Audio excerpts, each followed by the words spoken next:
হুজুর সাদেক হোসেন বাবলু, পিরিয়া কামেল সাদেক হোসেন বাবলু।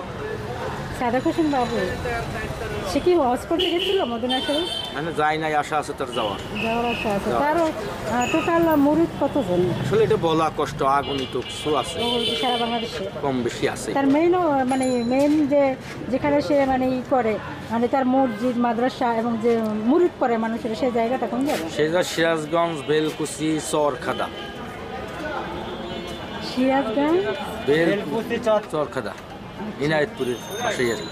আপনার কত বছর হয় তার কাছে মুরিদ? আমি আজকে 16-17 বছর হবে। 16-17 বছর। 16-17 বছর। এত বছরে উনি কি আসলে মানে দাড়িটাকে লম্বা রাখা, এটা কি কোনো সুন্নত ছিল? আসলে দাড়ি লম্বা করা, খাটো করা তো বড় ইস্যু না। প্রত্যেকটা মানুষের আগে ভালো হওয়ার দরকার, সরল হয়ে ভালো হওয়ার দরকার, মানে অন্তর ভালো হইতে, অন্তর ভালো হওয়ার দরকার, পুত পবিত্র করার দরকার, নিজের ভুল ধরে চলা উচিত। অনেকেই আমরা নিজের ভুল ধরি না, অনেক সময় অন্যের ভুল ধরে গাদি মারি ফেলাই, কিন্তু আসলে ঠিক না সেটা। আমরা চেষ্টা করি আমাদের নিজেদের ভুল ধরে চলার জন্য। অনেকে আসলে নামাজ রোজা এই যে নবীজি যা করে এটা তো গেছে, সবাই করছে, এটা তো আসলে করা, এটা তো ফরজ। আল্লাহ পাক নামাজ ফরজ করছে। চাপ সৃষ্টি করছে, এটা করতেই হবে না। চাপ সৃষ্টি বলতে এটা তো সবার জন্য ফরজ করছে আল্লাহ পাক, কিন্তু তারাও নিজেরাও করে, তাহলে আমরা করবো না কেন? আপনার নাম কি? আমার নাম মোহাম্মদ তৈয়ব শেখ। না, আপনার কি কখনো মনে হয়েছে মানে এই যে বাংলাদেশে মানে যারা আহলে সুন্নাত আল জামাত, হ্যাঁ, এই সমস্ত জায়গায় যাওয়ার কোনো ইচ্ছা হয়নি? আসলে অনেক সময় অনেক জায়গায় গেছি, আবার অনেক জায়গায় যাই না, সময় পাই না, যাই না, নিজের মতো নিজে করেই চলাফেরা করার চেষ্টা করি। আচ্ছা, মানে মানুষে বলে যে এই যে তাহেরি হুজুরে যে মানে তার ওয়াজ শুনে ছেলেমেয়েরা হাসাহাসি করে, তো আপনি যেখানে মুরিদ হয়েছেন ওরা কি মাঝ ভান্ডারি? না, এখানে মাঝ ভান্ডারের অর্থ কি বলেন? মাছ ভান্ডারি অর্থ হলো একটা ইন্ডিয়ার একটা শাখা, ওইখান থেকে বাংলাদেশে আইছে। হ্যাঁ, ওইখান থেকে ডাল ফল অনেক জায়গায় বাংলাদেশেও ছড়াইছে। হ্যাঁ, এটা মাছ মানে তো আল্লাহ রাসূলের রাস্তা, সমস্ত কিছু যে যাই করুক সবই আল্লাহ রাসূলের রাস্তা। তার কাছে কোনো মহিলারা যায়? এখন মহিলারা তো যাই বায়াত গ্রহণ করতে তো আসে, যায় তো। যাইয়ে তার কদম বুঝি করে, পাও ধরে? আসলে এইভাবে না, হয়তো দূরে থাকে, এখনো কাপড় চোপড় অথবা ধরায় দিয়ে, একটা কাপড় ধরায় দিয়ে অথবা অন্য কিছু ধরায় দিয়েছে, হয়তো তবা করায়, এইভাবে না। আপনি যে বললেন এখানে একটা অফিস আছে, এটা কি অফিস? কোন জায়গায়? এখানে একটা অফিস আছে বললেন, এটা কি অফিস? কার অফিস? আপনি বললেন না যে আমার অফিসে। না, আমার কোনো অফিস নেই। কি করেন, বিজনেস না অন্য কিছু? আমরা একটা ফটোকপির দোকান আছে ওই সাইডে, ওই সাইডে বসে থাকি, একটু ফটোকপি করি, একটু লেভেন্টি করি। আচ্ছা, আপনার যে ভান্ডারে যে হুজুর মানে ওনার মানে যে ছদ্মবেশ, মানে যেই বেশে চলে, আপনি কি কখনো ওই পোশাক করছেন? অবশ্যই পোশাক তো একই, পাঞ্জাবি পায়জামা পরে, পাঞ্জাবি না, পাঞ্জাবি লুঙ্গি হবে না পরে। তো।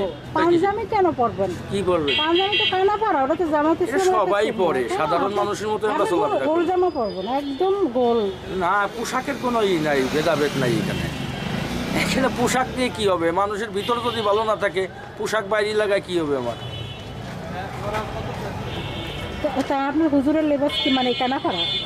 না, জামার কানা পরা না, লেবাসটা কেমন? সে পাগড়ি পরে, পাগড়ি বাঁধে, টুপি পরে, প্লাস পাঞ্জাবি থাকে গায়ে, মানে লুঙ্গি থাকে পরাই। আপনি বলছেন মানে এই যে এখানে শিক্ষিত মানে যারা এই সমাজে যারা ভিআইপি শিক্ষিত, মানে এরা কখনো ওই ভান্ডারের কাছ থেকে মুরিদ হয়েছে? অনেকেই তো আছে, অনেকেই আছে। অনেকেই আছে। এরা কি মাদ্রাসায় পড়া না মানে স্কুল? অনেকেই মাদ্রাসায় পড়া আছে, স্কুলে পড়া আছে, কলেজে পড়া আছে, অনেক জায়গায় পড়া আছে। অনেকে পড়া নাই, কিছু জানেন না, তারাও যায়।